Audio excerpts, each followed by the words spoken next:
सुजानगढ़ मेरी पैतृक जन्मभूमि है, तो उसका ऋण चुकाने के लिए रिटायर होकर के मैंने अपने आप को पूर्ण रूप से समर्पित कर दिया है। सुजला के स्वाभिमान को लाने के लिए सुजला बनना, जिला बनना बहुत बहुत बहुत ज़रूरी है। नमस्कार, जय हिंद, जय भारत साथियों। सुजला क्षेत्र में विधानसभा चुनाव की बिसात बीत चुकी है और सुजला क्षेत्र के तीनों विधानसभा क्षेत्र सुजानगढ़, लाडनू और रतनगढ़ क्षेत्र में टिकट के दावेदारों की होड़ मची है। सभी पार्टी दल के नेता अपने अपने पार्टी के शीर्ष नेतृत्व के पास अपने टिकट की दावेदारी जता रहे हैं और पिछले विधानसभा चुनाव में सुजलांचल एक्सप्रेस ने पहले ही तय किया था कि इस बार सुजला क्षेत्र में ट्रिपल एम फैक्टर चलेगा, यानी कि मास्टर, मुकेश और महेश्वरी। और वही हुआ। और वो क्यों हुआ कि सुजलांचल एक्सप्रेस की टीम बार बार जनता के बीच जाती है। जो चुनाव लड़ रहे हैं राजनेता, उन राजनेताओं का बेस देखते हैं और जनता के बीच उनका क्या स्वभाव और क्या प्रभाव है, उस बातों के मद्देनज़र हमने ये तय किया था। और ये जो संभावना जताई थी कि ट्रिपल एम फैक्टर चलेगा और वो तय हुआ।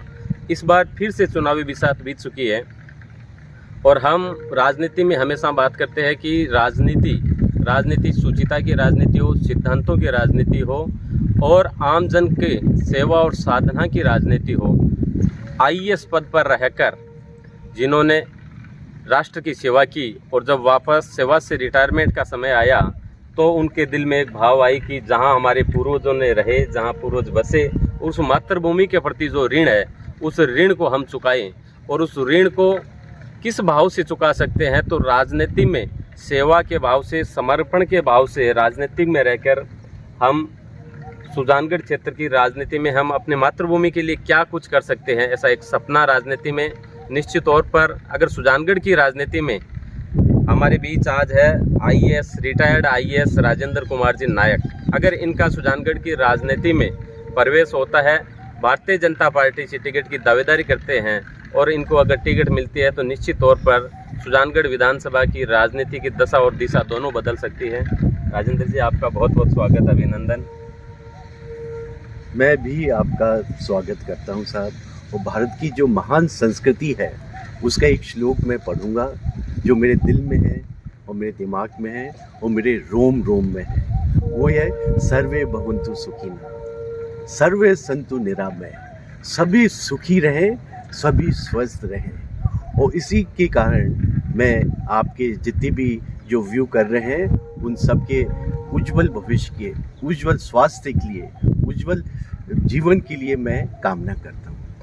बिल्कुल, आपको शुरुआत से ही इनकी सादगी, इनकी सरलता और हमारे यहाँ कहा जाता है कि जो व्यक्ति जितने उच्च पदों पर रहेंगे वो उतने ही विनम्र और उतने ही सादगी के साथ अपनी कर्तव्य निष्ठा के प्रति समर्पित रहेंगे। और आपका शुरुआत भी इसी रूप में हुआ। सर्वप्रथम आप रिटायरमेंट के पश्चात मातृभूमि को यहाँ आकर चुनाव के लिए चुना, इसके लिए क्या करना है? देखिए, हमारे कई ऋण होते हैं।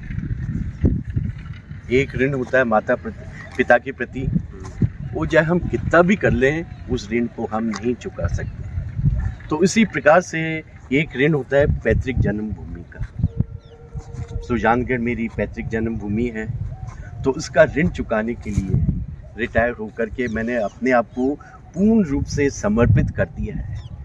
जब मैं सर्विस में रहता था तब भी मैं छुट्टी नहीं लेता था। और जब मैं राजनीति में आ गया हूँ, और राजनीति इसलिए ताकि इस क्षेत्र का विकास हो सके। मेरे सुजला का जो गौरवशाली इतिहास रहा है, स्टेटस रहा है, वो पुनः स्थापित हो। तो इसके लिए स्वामी जी, मैं एक दिन की भी छुट्टी नहीं की। सुबह उठता हूँ, जैसे एक मशीन की तरह काम करता हूँ और रात तक मैं सेवा में समर्पित हूँ। बिल्कुल, ये हम लोग भी फील्ड में जाते हैं और देखने को भी मिलता है कि रिटायरमेंट के पश्चात आप यहाँ आए तो बहुत से लोग चला कर आए कि अगर एक रिटायर्ड आईएएस सुजानगढ़ की राजनीति में आते हैं तो सौभाग्य होगा। और शायद मैंने आपका पहला इंटरव्यू किया था, वो 2 साल से पहले की बात है। और 2 साल के बाद आपने सुजला क्षेत्र के और सुजानगढ़ क्षेत्र के गांव-गांव को अपना घर और जन-जन को अपना भाई माना है। ये आपका भाव और स्वभाव है। सबसे बड़ा मुद्दा अभी जो सुजला क्षेत्र का बन चुका है, सुजानगढ़ प्राचीन में जिला था, जिले को लेकर सबसे बड़ा आंदोलन गत अपन कई दशकों से बात करें तो यहाँ की जनता ने हुंकार भरी है। तो आपका प्राथमिक मुद्दा जो सुजला जिला है उसको लेकर क्या रहेगा? मेरा सबसे नंबर 1 जो मेरी प्रायोरिटी रहेगी वह सुजानगढ़ को उसका खोया हुआ इज्जत, स्टेटस, वो स्टेटस था जिला बनने का। तो जब ये जिला बन जाएगा तो जाने कितनी हमारी समस्याएं का समाधान हो जाएगा। क्योंकि ये समय है कि प्रजातंत्र में क्या है, जब तक जनता की पूरी भागीदारी नहीं होगी वो प्रजातंत्र सफल नहीं हो सकता है। तो अब ये कि उसी ढंग से प्रशासन का भी विकेंद्रीकरण बहुत जरूरी है। अब मैं तो भारत सरकार में रहा हूँ, वो कुछ ब्यूरोक्रेट्स की ये रहती थी कि मेरे पास ज़्यादा से ज़्यादा पावर आए, मेरा क्षेत्र बड़ा हो तो बड़ा क्षेत्र का मैं नंबर 1 रहूं। लेकिन ये सारी चीज़ें इस प्रजातंत्र में उचित नहीं है। आज सख्त जरूरत है सुजला को एक जिला बना दें, वरना कहाँ चूरू हेडक्वार्टर है, 150 किलोमीटर तक लोगों को जाना पड़ता है। सड़कों की व्यवस्था सभी को पता है, वो कितने मुश्किल से, साधन भी नहीं है।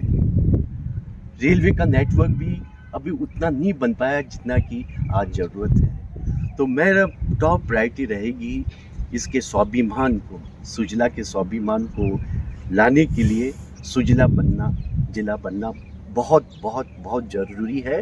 वो न्यायोचित भी है और हर प्रकार से जिले बनने की जो चीज़ें होनी चाहिए वो सारी चीज़ें मेरे सुजला में हैं। राजनेता को हम कहते हैं एक जन नेता, और जन नेता वो कहा जाता है जो जन जन की भावनाओं को समझे। और सुजला क्षेत्र और सुजानगढ़ की जन जन की जो भावना है वो है जिला निर्माण को लेकर। और जिला को लेकर आपने कहा कि जो सुजानगढ़ का गौरव था, जो सुजानगढ़ का स्टेटस था, मान सम्मान, स्वाभिमान था, वो वापस मिले। दूसरी, आज की जो राजनीति बन चुकी है, टिकट की भागीदारी है, लोग राजनीति में अलग अलग राजनीति में भय, भ्रष्टाचार और अपने जाति बल, बाहुबल, धनबल के आधार पर जो राजनीति का समावेश करती है, आम जनता कहीं ना कहीं वोट देने के बाद अपने आप को ठगी हुई महसूस करती है। तो आप एक IAS रहे हो, सिस्टम के अंदर भी आपने सरकार के, बहुत सारी सरकारें के अंदर रहकर आपने काम भी किया है, आपका क्या प्लान रहेगा? देखिए, प्रजातंत्र की सफलता का जो सबसे पहला जो आधार है वो है जागरूक मतदाता। अब कई बार ये होता है कि एक अच्छा आदमी शायद राजनीति में आने से पहले 1000 बार सोचता है। तो मैं तो सुजला के पूरे हिंदुस्तान को आह्वान करता हूँ कि अच्छे लोगों को आप लाइए, जो इसके योग्य हैं, जो उस विधानसभा क्षेत्र को ठीक ढंग से प्रतिनिधित्व दे करके विधानसभा में इफेक्टिवली बात रख सके, उन लोगों की सख्त ज़रूरत है। और वो मुझे अब खुशी है कि रिटायर्ड होने के जस्ट बाद में मैं यहाँ आ गया हूँ और सुजानगढ़ को, सुजला को मैंने बहुत बारीकी से मुझे देखा है। और मुझे बहुत खुशी हुई कि अब सुजला की जनता वो वाली नहीं रही है, अब जाग गई है, अपने अधिकार को समझती है और अधिकार को लेना भी जानती है और सड़कों पर आ गई है। और गहलोत सरकार को बार बार निवेदन किया, लेकिन गहलोत साहब, आपने हमारी न्यायोचित मांग को नहीं सुना है और उसका परिणाम आने वाले चुनाव में आप देखेंगे। लोकतंत्र में जन जन की भागीदारी, इस कल्पना को लेकर लोकतंत्र की जिन लोगों ने स्थापना की थी, नई संसद भवन है, उनका भी उद्घाटन होने वाला है, नया विशेष सत्र आ रहा है। राजस्थान में और सुजानगढ़ में अपन देखें तो राजस्थान में 2 दलों की बजाय 2 नेताओं ने राज किया है। तो सुजानगढ़ की भी हम देखें तो 2 परिवार के लोगों ने यहाँ राजनीति में लगभग 2.5-3 दशक से अपना मोर्चा जमा रखा है। तो इस लोकतंत्र में आम आदमी को, सभी जातियों को, सभी वर्गों को भागीदारी मिले, इसके लिए आपका क्या प्रयास होगा? देखिए, मेरे पास में हर पार्टी के लोग आए कि आप हमारी पार्टी ज्वाइन करो, और कोई आता है किसी को अपमानित नहीं करता, किसी भावनाओं को ठेस नहीं पहुंचाता। लेकिन भारतीय जनता पार्टी जिसको मैंने ज्वाइन किया है उसका जो सर्वप्रथम ध्येय है या उद्देश्य है राष्ट्र हित। अभी जो G20 में भी एक बड़ा स्लोगन है वसुंधरा, पूरा विश्व ही मेरा परिवार है। मुझे याद आता है जब विवेकानंद जी शिकागो में और रिलीजन पार्लियामेंट में गए थे, उनका पहला सेंटेंस सारे धर्मगुरु देखते रह गए, my fellow brothers and sisters. तो ये मेरी महान संस्कृति है जो सभी को अपना भाई और बहन मानती है। तो ये मेरी पार्टी का सिद्धांत है। और एक और सिद्धांत है, वो है जो समाज अंतिम पंक्ति में खड़ा है उसका उदय। और आज मैं आपके माध्यम से वो सबको पता है, अंतिम पंक्ति में खड़े होने वाले जो समाज है उनमें नायक समाज भी एक है। उसका न एक कोई MLA है न कोई MP है। तो आज पार्टी को पता है और ये सिद्धांत लेके चल रही है, और इसीलिए मैं भारतीय जनता पार्टी में अपने आप को पा करके, इस परिवार में पा करके मैं अपने आप को बहुत ही भाग्यशाली समझता हूँ। आप बात करी थे विवेकानंद जी की या वसुधैव कुटुंबकम स्लोगन की, तो सनातन संस्कृति में ये रहा है। और अब अभी हाल ही में आपने एक नेताओं का भाषण भी सुना होगा कि सनातन को पूरा खत्म करना होगा। जिस प्रकार तुष्टीकरण की राजनीति चल रही है, उसको लेकर क्या कहेंगे? मेरे दिल में ठेस पहुंचती है, दिल में, दिमाग में, शरीर के एक एक खून के खतरे में, कि जो धर्म, सनातन धर्म, जिसके कारण आज हिंदुस्तान को विश्व गुरु माना गया था, आज उस पर हम प्रजातंत्र हैं। लेकिन प्रजातंत्र का मतलब नहीं है कि आप कुछ भी बोलें, देश को तोड़ने की बात करें, सनातन धर्म को तोड़ने की बात करें। ये बहुत शर्म की बात है। मुझे बहुत दुख होता है अगर किसी और धर्म के बारे में ऐसा कहा जाए, तो उस धर्म के अनुयायी पता नहीं कितना हंगामा मचा देते हैं। आज ज़रूरत है हम सभी की कि इस प्रकार के जो ये सनातन विरोधी हैं, उनकी आवाज़ को हमेशा हमेशा के लिए बंद कर दिया जाए। हमारा तो प्रेम है सबके प्रति, है, ये घृणा कैसे फैला रहे हैं, खुलकर फैला रहे हैं, उनको तो शर्म के कारण डूब मरना चाहिए। तो मेरा तो ये निवेदन है मेरे पूरे हिंदुस्तान की जनता से, सभी से। अभी आपने कहा कि एक भाजपा का जो एक सिद्धांत है अंत्योदयवाद, अंतिम छोर के व्यक्ति को, अंतिम छोर के गांव को, अंतिम छोर के समाज को उसमें प्रतिनिधित्व मिले। आपको सुजानगढ़ से मौका मिलता है तो आम जो लोकतंत्र में भागीदारी बने आम आदमी की, आम गांव के कोई भी कार्य हो उसमें गांव के लोगों की भागीदारी बने, सबको साथ लेकर चले, इसके लिए आपका क्या प्रयास होगा?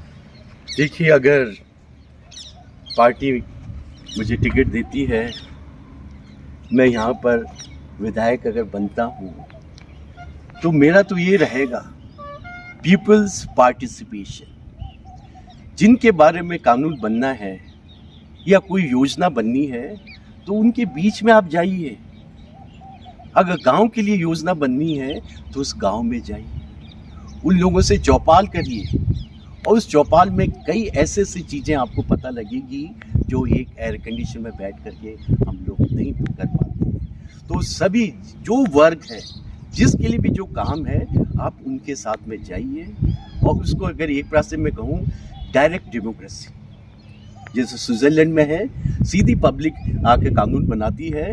तो मेरा अगर सौभाग्य रहता है यहाँ पर अगर विधायक बनने का, तो किशोर जी आप देखिए, मैं यही करके सभी लोगों का, सभी का, क्योंकि एक जो MLA होता है एक समाज का नहीं होता है, वो 36 कौम का होता है। तो सारी 36 कौम के साथ में बैठ करके उनकी जो जो मांगे हैं उनको मैं पुरजोर कोशिश करूंगा। और आज तक मेरा, जब मैं सरकार में था, कोई भी बात मैं जो लेकर जाता था, उस प्रभु की कृपा है कि जो मेरे बॉस थे, मिनिस्टर हो, उनको मैंने अपने आप को बताया और उन्होंने उसको स्वीकार किया है। तो मुझे पूरा विश्वास है अगर मैं MLA बन गया तो अपने सुजानगढ़ की एक एक जो चीज़ें हैं मैं उस पर कोशिश करूंगा और प्रभु की कृपा से जरूर सफल होऊंगा। मुझे एक चीज़ और मैं कहना चाहूँगा, पूरे हिंदुस्तान विश्व में घुमा हूँ मैं, तो यहाँ सुजानगढ़ में ये सड़कें बनती है महीनों तक। एक तरफ दिल्ली है, एक तरफ जयपुर में और भी जगह है, तो वहाँ पर रातों रात कैसे बन जाती है। तो कई चीज़ें हैं मेरे माइंड में, लेकिन ये शायद अभी समय नहीं है। अगर सुजानगढ़ की जनता का मुझे प्यार मिलता है, पार्टी का आशीर्वाद मिलता है, तो मैं एमएलए बन करके इन सब चीज़ों को मैं रहूँगा। अदरवाइज़ मेरी सेवाएं तो बुढ़ापे तक मैं तो यहीं रहना है, और बुढ़े होकर के भी आपको नमस्कार करूँगा सर। देखिए, शिक्षित व्यक्ति हो जिन्होंने देश दुनिया को देखा और समझा हो, और जो योग्य पद पर है, तो निश्चित तौर पर उनके जीवन का प्रभाव क्षेत्र के लोगों को भी मिलता है और आसपास के पूरे समाज को मिलता है। तो जिस प्रकार नायक साहब ने कहा कि सरकार की योजनाओं को सही प्रकार से इम्प्लीमेंट करना, जिनके लिए योजना बना रहे हैं उन सबके बीच में बैठकर सबको साथ लेकर क्षेत्र का समग्र विकास करना। सुजानगढ़ क्षेत्र में निश्चित तौर पर हम बात करें, जैसे मैंने अभी आपको कहा कि 2 परिवारों का यहाँ राज रहा लगभग, तो उस वजह से बहुत सारे आम कार्यकर्ता है वो कहीं ना कहीं अपने आप को ठगे हुए महसूस करते हैं। पार्टी लोकल स्तर पर करें तो विभिन्न दड़ेबाजी में बंटी हुई है, इसको लेकर आप क्या कहेंगे? देखिए, मैं भारतीय जनता पार्टी का सिपाही हूँ, और कोई भी चाहे युद्ध हो या जो बड़े बड़े नेता हैं, उनकी जो असली ताकत होती है वो उसके कार्यकर्ता होते हैं। जब तक कार्यकर्ताओं का आत्मबल, आत्मसम्मान नहीं होगा तो कार्यकर्ता अपना बेस्ट नहीं दे सकते हैं। इसीलिए मैंने अपना जो बायोडाटा बनाया था, तो मैंने अपना बायोडाटा सभी कार्यकर्ताओं को समर्पित करते हुए, उनको प्रणाम करते हुए मैंने सारे व्हाट्सएप ग्रुप में डाले। मैं ऊपर भी दे रहा हूँ, लेकिन मेरे लिए कार्यकर्ता मेरे देव तुल्य हैं, तो मैंने उनको भी प्रणाम करके अपना बायोडाटा उनको समर्पित किया है और उनको प्रणाम किया है। नायक साहब, आप विधायक बनते हो और यहाँ आपने पिछले 2 साल में गांव-गांव, वार्ड तक और शहर की गली तक आपने कार्यकर्ताओं के माध्यम से विभिन्न आयोजनों, आंदोलनों के माध्यम से आपने वहाँ रही है। आपकी प्राथमिकता क्या रहेगी कि अगर मैं विधायक बनता हूँ तो ये मेरी प्राथमिकता रहेगी विकास को? देखिए, जैसे मैंने पहले कहा, सुजला जिला, और सुजला जिला बनने के बाद में उसका जो आत्मसम्मान है, तो मेरा सपना तो एक ये है कि सुजला जिला देश की एक सांस्कृतिक राजधानी बने। यहाँ पर महान संगीतज्ञ हुए हैं, यहाँ पर महान उद्योगपति भी यहीं से निकले हैं। तो ये धरती ऐसी है जिसको मैं प्रणाम करता हूँ, तो इसकी धरती का गौरव, इसकी संस्कृति को पुनर्स्थापित करते हुए इसका आर्थिक विकास, क्योंकि हर क्षेत्र की एक अपनी खूबी होती है, हर एक इंसान की खूबी होती है। अगर कोई बहुत अच्छा क्रिकेट खेलता है तो उसको निखारिए। तो इसी प्रकार से मेरे सुजानगढ़ में भी एक अपार संभावना है विकास की। तो वो विकास के लिए, जैसे कि ये धरती तो धुराली है, ये तो सोना उगलने वाली है। अगर यहाँ पर नहर का पानी खेतों में आ जाए तो ये सोना उगलेगी साहब। और इंडस्ट्री का भी यहाँ पर स्कोप है। मकराना पास में है, मकरान से कच्चा माल यहाँ आए, और मकराने के खनन क्षेत्र भी अपने भी है, खनन क्षेत्र है अपार। और उसके अलावा भी जो मैं देख रहा हूँ उसकी सुंदरता, यहाँ की सुंदरता, तो उसको तो एक टूरिस्ट स्पॉट डेवलप करके जाने कितने टूरिस्ट यहाँ आ सकते हैं। उसके लिए हमें कई चीज़ों की ज़रूरत है। तो अगर मैं एक सौभाग्य मिलता है तो मैं इन सब चीज़ों के लिए पुरजोर कोशिश करूँगा। और मेरे साथ आप जैसे कई लोग हैं, उनकी दुआएं हैं, एक दिन मेरा सपना साकार हो करके रहेगा। कहा जाता है एक सादे सब सदे, यानी कि पूरे सुजानगढ़ और सुजला क्षेत्र की जो एक मुख्य मांग है, सुजला जिला बनने से यहाँ का जो आर्थिक विकास है, सड़क, नाली, प्रशासनिक, वो सब प्रकार के विकास डेवलपमेंट होंगे। और उसके बाद इस क्षेत्र को, यहाँ के प्रवासी लोगों को, उद्योगपतियों को जोड़कर, और उसके बाद इस क्षेत्र का व्यावसायिक रूप से भी उपयोग हो, प्राकृतिक रूप से भी इसका हो, और खनन क्षेत्र है, उन व्यापारिक क्षेत्रों को सबको आगे बढ़ाते हुए इसका जो पूरा गौरव है वो पूरा, नायक साहब ने कहा कि मेरा सपना है कि ये सुजानगढ़ की ये जो पूरी मातृभूमि है, ये इस पूरे देश के पटल पर पर्यटन के रूप में या अपने गौरव के रूप में पूरे देश के पटल पर अपना स्थान बनाए, तो निश्चित तौर पर ये भाव आज के राजनीति में बहुत कम नेता होते हैं जो ज़मीन से जुड़े होते हैं और ज़मीन के साथ साथ मातृभूमि के मान सम्मान स्वाभिमान कि किस प्रकार हम गौरव बढ़ा सकते हैं, ये संकल्प भी आपके अंदर है। वैसे मैंने आपको पूर्व में भी बता दिया कि राजेंद्र जी नायक 1982 बैच के IAS अधिकारी है और अपनी राजकीय सेवा पूर्ण करने के बाद, राष्ट्र सेवा में समर्पित रहने के बाद, देश के विभिन्न बड़े बड़े नेताओं के साथ, बड़े बड़े अधिकारियों के साथ काम करने के बाद मातृभूमि की सेवा और साधना को संकल्प लेकर ये राजनीति में प्रवेश किया है। नायक साहब, एक बार आपका राजकीय सेवा में रहते हुए, IAS पद पर रहते हुए जो आपका अनुभव है कि नेताओं के साथ आपके अनुभव रहे, संपर्क रहे, क्योंकि आम जनता में ये है कि नायक साहब ने सेंटर के जो वर्तमान भाजपा सरकार है उनके साथ भी काम किए, अच्छे नेताओं के साथ आपके प्रदेश के और देश के नेताओं के साथ अच्छे संबंध है, तो जो राजकीय सेवा में रहते हुए आपने काम किया उन सबको एक बार हमारे दर्शकों तक बताएं।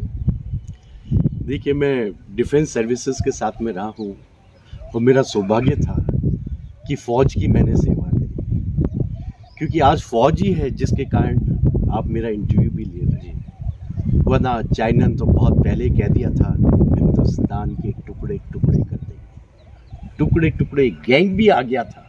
बिल्कुल, लेकिन लेकिन ये शक्ति है मेरे हिंदुस्तान की कि चाइना क्या विश्व में कोई भी आ जाए, हमारी जो इच्छा शक्ति है, हमें एकता भी है साहब, कई बार दिखती नहीं है हमें, लेकिन जब ज़रूरत पड़ती है तो ये एकता पूरे विश्व को दिखाई जाती है।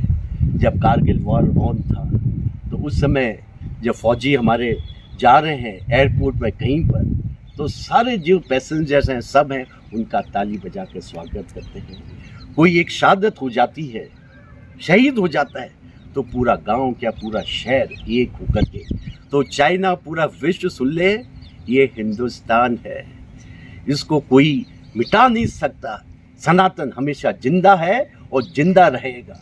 तो इस प्रकार से मैं, आपने कहा मेरा कुछ अनुभव, तो फौज के साथ में जब अनडिक्लेयर कारगिल वॉर था वहाँ मैं गया और सियाचिन ग्लेशियर पे भी गया, जो कि विश्व का सबसे बड़ा युद्ध स्थल है ऊंचाई पर। फिर वहाँ मैं फौजियों के साथ में था, फौजी भाइयों से पूछा, यंग ऑफिसर था, कि भाई ये बम कहाँ गिरते हैं, ये सब के सामने गिरते हैं, और ये जो पहाड़ी के बीच में जो जगह है वो आप देखिए वो पाकिस्तान, और बॉर्डर रोड्स में भी रहा हूँ।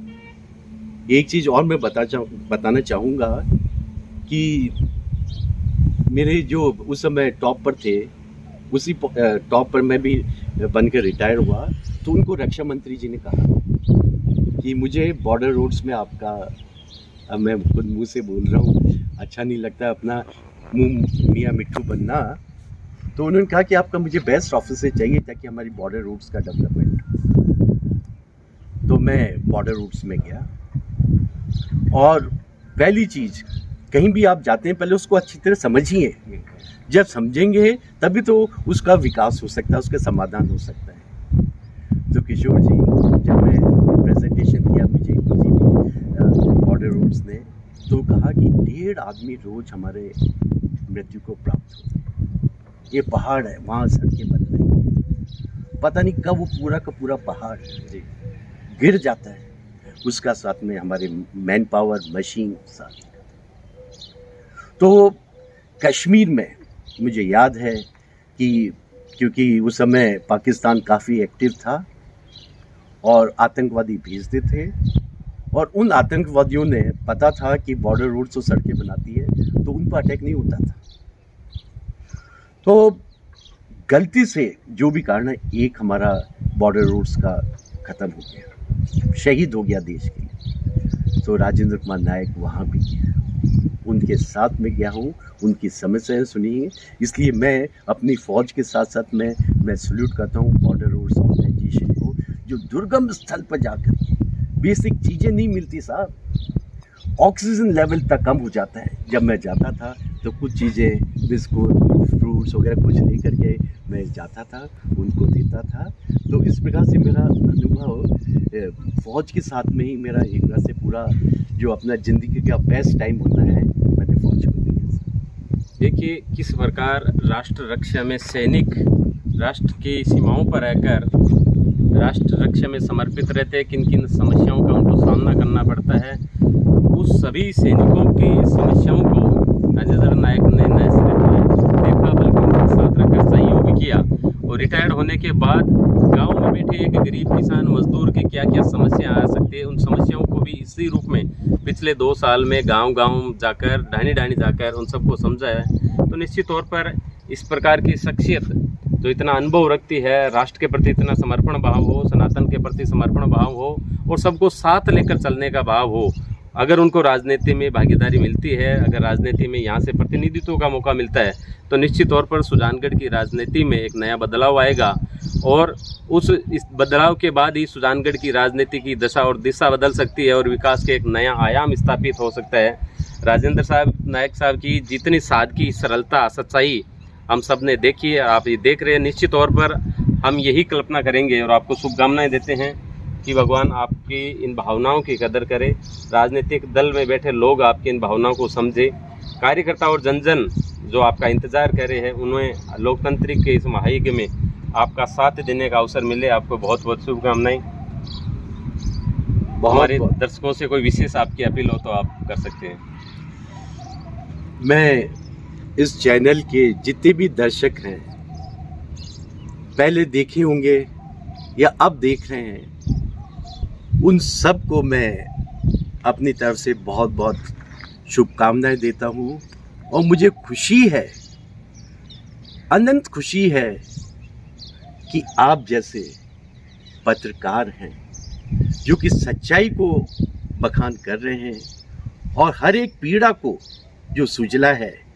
मुझे तो याद है साहब, आप पत्रकारिता छोड़ करके भी सुजला आंदोलन में भाग लिया है और आपको याद होगा मैं भी बिल्कुल हर कार्यक्रम में भूख हड़ताल पर बैठा, मेरा बीपी बढ़ रहा था, लेकिन बढ़ने दीजिए, जिसके इरादे नेक होते हैं उसका भगवान होता है। तो मैं आप जितने भी आपके दर्शक हैं उन सबको मैं बहुत बहुत शुभकामनाएं देता हूँ। जय हिंद, जय भारत। तो बहुत बहुत धन्यवाद। इसी प्रकार सुजला क्षेत्र की राजनीतिक विसात अभी इतनी शुरू हो गई है। जो राजनेता चुनावी मैदान में अपने उद्देश्यों को लेकर, अपने संकल्प को लेकर और जन सेवा का संकल्प लेकर आएंगे, तो अगले भाग में निश्चित तौर पर एक नए राजनेता के साथ फिर से नई मुलाकात होगी। तब तक आप सबसे निवेदन कि लोकतंत्र इस महायज्ञ में आपको अच्छे नेता को चुने, सच्चे नेता को चुने, जो समर्पित भाव से रहकर सबको साथ लेकर क्षेत्र का सर्वांगीण विकास कर सके। ऐसे नेता को चुने, जाति, पार्टी, धर्म, दल से ऊपर उठकर अच्छे राजनेताओं को राजनीति में मौका दें।